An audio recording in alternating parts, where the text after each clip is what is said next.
परमात्मा श्री कृष्ण का वर्णन अति प्रेम के साथ होना चाहिए।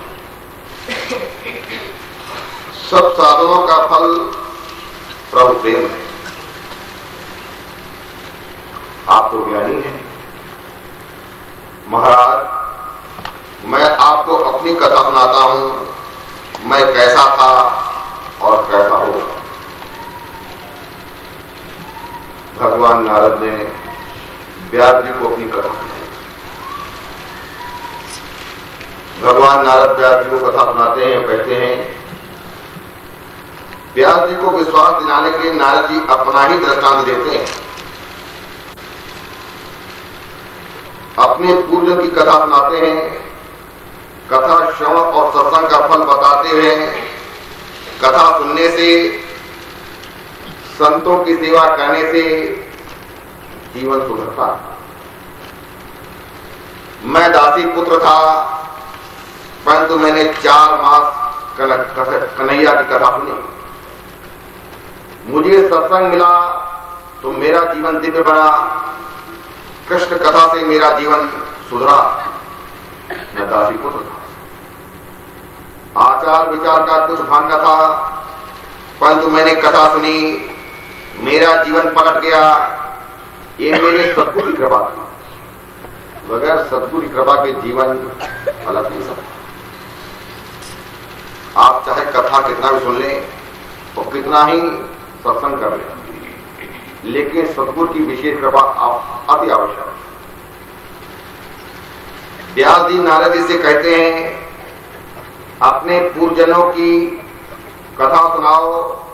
नारद जी कहते हैं सुनो, मैं 7-8 साल का था। मेरे बचपन में ही मेरे पिता की मृत्यु हो गई। मेरी माता दासी का काम करती थी। मैं भील बालकों के साथ खेलता था। मेरे पुण्य का उदय हुआ।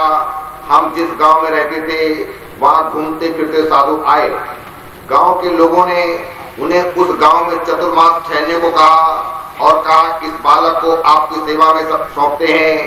ये पूजा के फूल लाने में मदद करेगा, दूसरे काम भी करेगा। विधवा का लड़का है, प्रसाद भी आपके पास ही नहीं लेगा।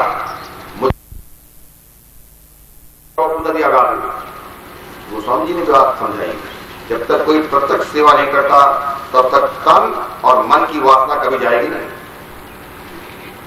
अंदर के विकार कभी नहीं जाते।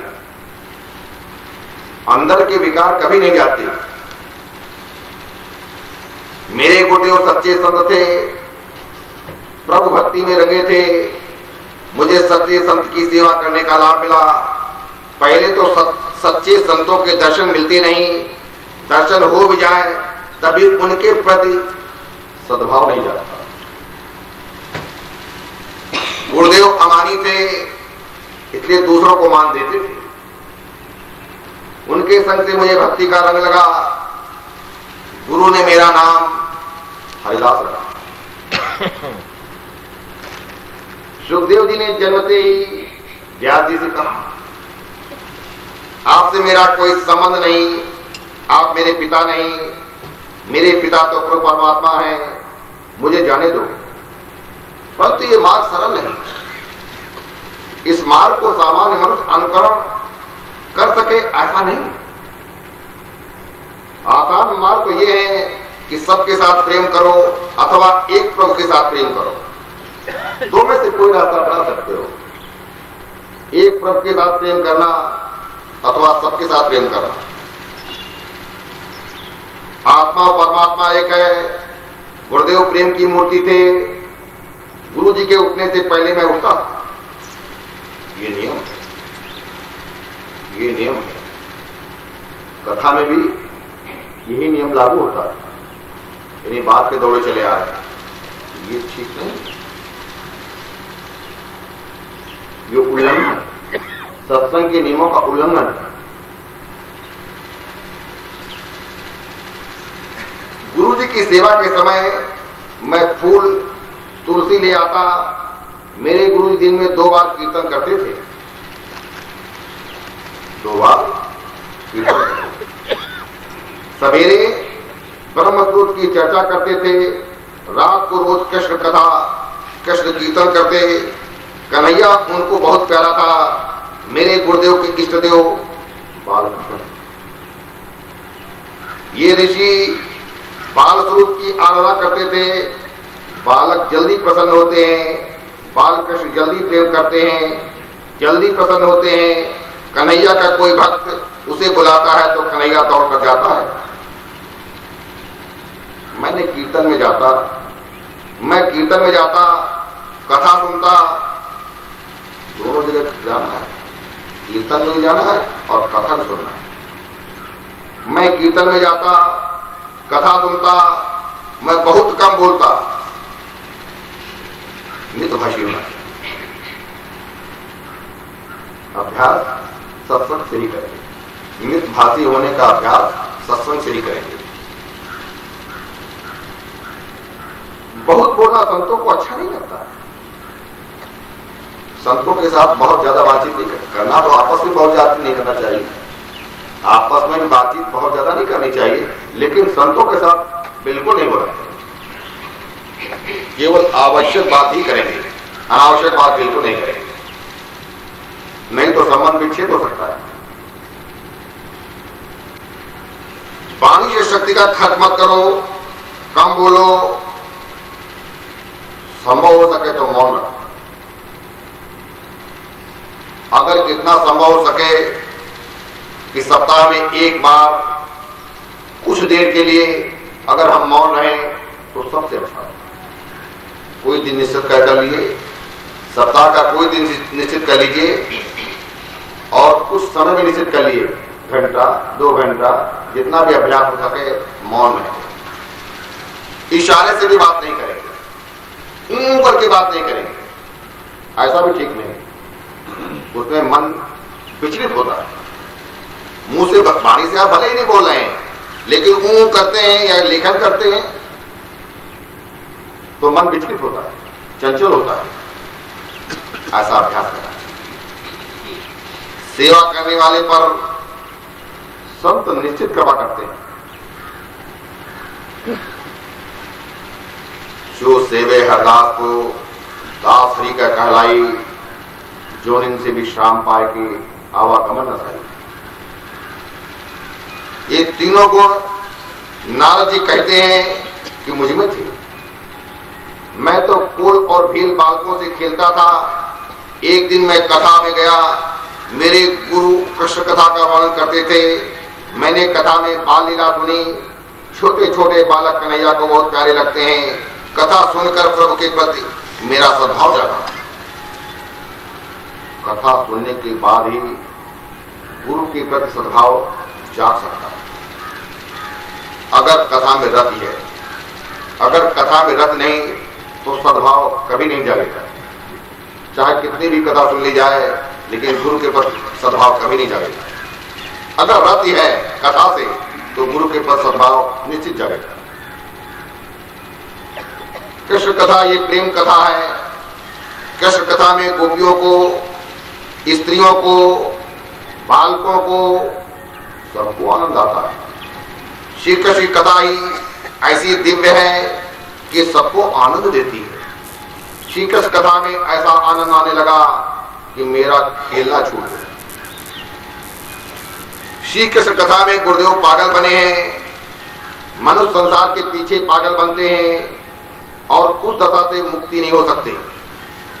भगवान के पीछे जीव पागल बने तो जीव शिव एक होते हैं। संत की आंखें शुद्ध होती हैं, विकार नहीं होता आंखों में। संत की आंखों में कोई विकार नहीं होता, क्योंकि अपनी ही एक माता का दर्शन करता है। सबके अंदर माता जानकी का ही दर्शन कर रहा है और किसी का दर्शन नहीं करता। पवित्र होती है। संत की आंखें शुद्ध होती हैं, पवित्र होती हैं।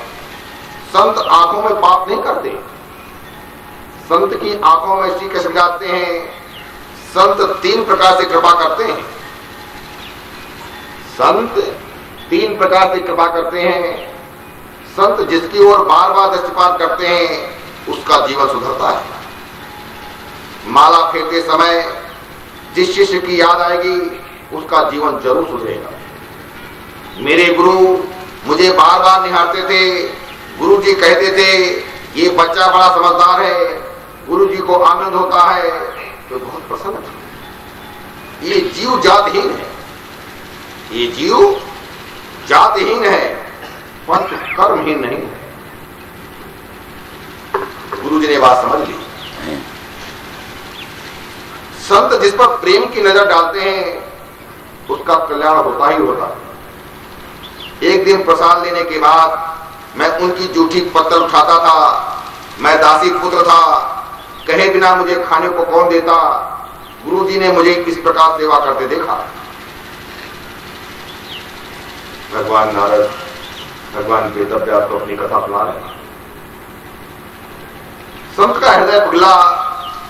गुरुजी ने पूछा कि हरदास तुमने भोजन किया है? मैंने ना कहा। गुरुदेव को मुझ पर दया आई, ये बालक कितना समझदार है। गुरुदेव ने मुझे आज्ञा दी कि पत्तलों में मैंने महाप्रसाद रखा है, ये तुम खाओ। मैंने वो प्रसाद खाया। शास्त्र की आज्ञा है कि गुरु जी की आज्ञा के सिवाय उनका उचित नहीं खाना चाहिए। गुरु से आज्ञा लेकर ही गुरु का उचित झूठा प्रसाद खाना चाहिए। जबरदस्ती नहीं खाना चाहिए, छिप के नहीं खाना चाहिए, चोरी से नहीं खाना चाहिए, नहीं तो अकल्याण भी हो सकता है। क्योंकि उस प्रसाद में उनकी आज्ञा नहीं है। संत जब कल्याण की भावना से प्रसाद देते हैं तो ही कल्याण होता है। संत हृदय पिघलने पर बुलाकर देते हैं। संत हृदय पिघलने पर बुलाकर देते हैं, तब वो प्रसन्न हुए हैं, ऐसा मानना चाहिए। मैंने प्रसाद ग्रहण किया, मेरे सब पाप नष्ट हुए, मुझे भक्ति का रंग लगा, मुझे कृष्ण प्रेम का रंग लगा। उस दिन मैं कीर्तन में गया, मुझे नया अनुभव हुआ। कीर्तन में एक निराला आनंद आया कि मैं आनंद में थैया थैया करके नाचने लगा।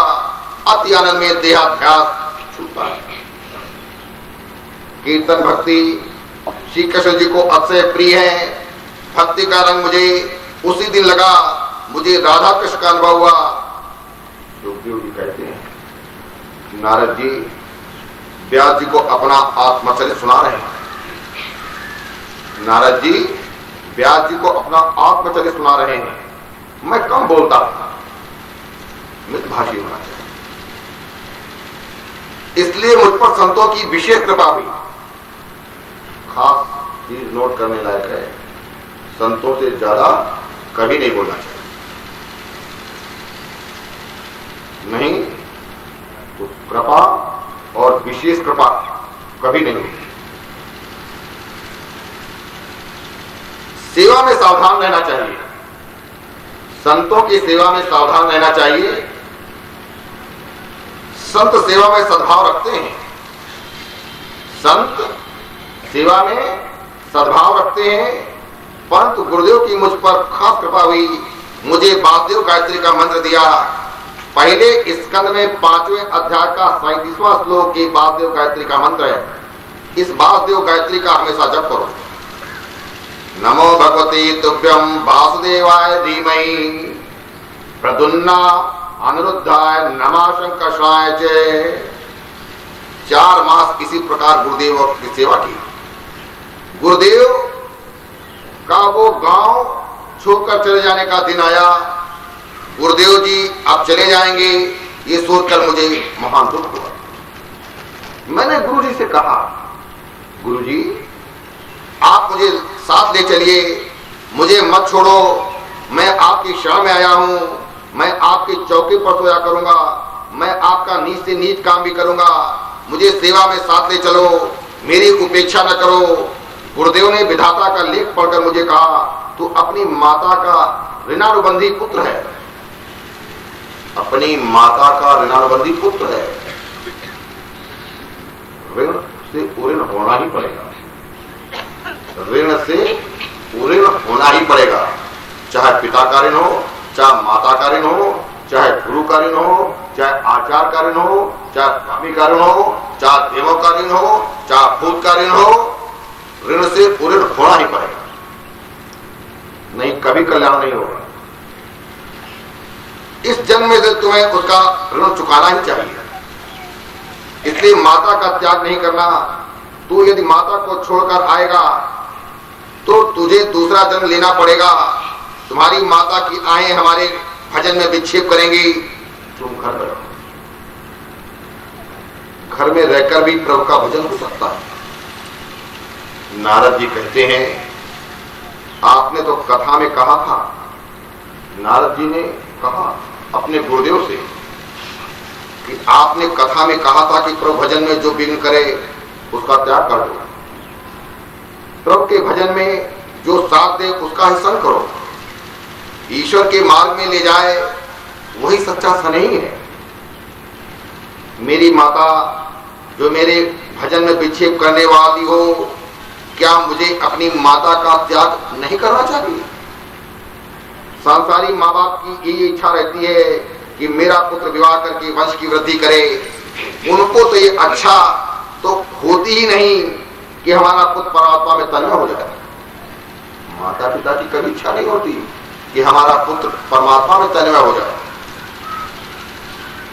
मेरी माता मेरे भजन में विक्षेप करने वाली है। आपने कथा में एक दिन कहा था कि अपने स्नेही भी जो कथा में विक्षेप करने वाले हों, ऐसे स्नेहियों का भी त्याग कर देना चाहिए। मीराबाई को लोगों ने बहुत त्रास दिया, तब मीराबाई ने खड़ा कर संत तुलसीदास को पत्र लिखा कि मैं 3 साल की थी तब से मैंने गिरधर गोपाल के साथ शादी की है। ये मेरे संबंधी मुझे कष्ट देते हैं, मुझे अब क्या करना चाहिए? गोस्वामी तुलसीदास ने चित्रकूट से ही पत्र लिखा कि कसौटी सोने की होती है, कसौटी सोने की होती है, पीतल की नहीं। तुम्हारी एक कसौटी होती है। गोस्वामी जी लिखा माता मीरा को, तुम्हारी एक कसौटी होती है, जाके प्रीन राम वैदेही